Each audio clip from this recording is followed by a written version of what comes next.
اعوذ باللہ من الشیطان اللعین الرجیم، بسم اللہ الرحمن الرحیم۔ السلام علیکم یا علی مدد۔ مومنین و مومنات کی خدمت میں آج شب جمعہ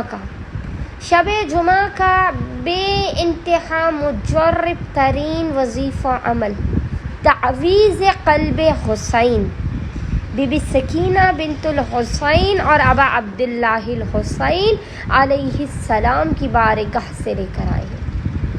جب مولا حسین کو ان کے سکون دل،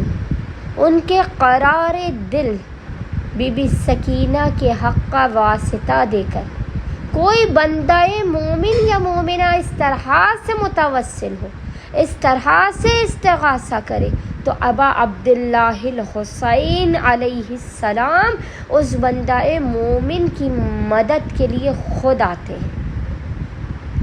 کبھی بھی یہ ایسا وسیلہ، ایسا توسل ہے بی بی سکینہ کا کہ جسے ابا عبداللہ الحسین رد کر ہی نہیں سکتے، جس امیر المؤمنین بی بی زینب عالیہ کے توسل کو رد نہیں کرتے، اسی طرح ابا عبداللہ الحسین بی بی سکینہ کے توسل کو قطعاً بھی کسی بھی صورت رد نہیں کرتے۔ مومنین و مومنات، شب جمعہ میں، تاریکی شب میں، نصف شب میں کوشش کیجیے آپ اس عمل کو کہ ارے روتے ہوئے، گڑ گڑاتے ہوئے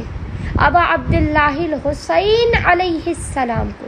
بی بی سکینہ کی مظلومیت کا، بی بی سکینہ کے حق کا واسطہ دے کر، بی بی کی 3.5 سال کی یتیمی کا واسطہ دے کر، جو 3.5 سال کی یتیمہ بچی ہے،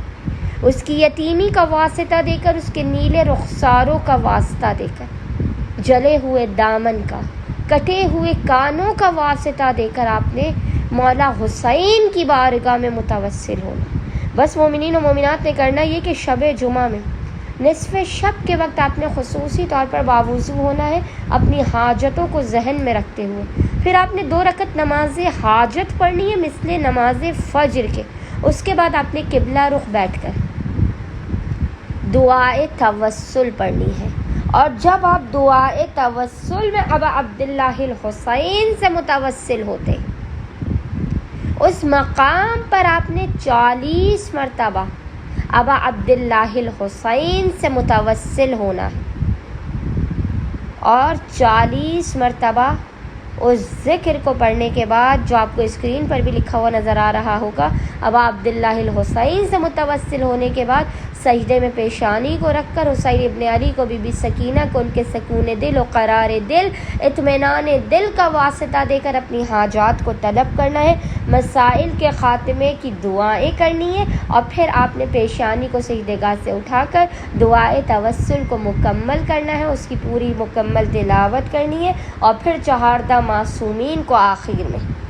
حق بی بی سکینہ بنت الحسین کا واسطہ دے کر ایک مرتبہ پھر اپنی حاجات کو طلب کرنا ہے۔ انشاءاللہ تعالی یہ مجرب ترین توسل و استغاثہ آپ مومنین کی خالی جھولیوں کو بھر کے آپ کو لازماً بامراد کر دے گا۔ اللہم صلی علی محمد و آل محمد وعجل فرجہم اجمعین۔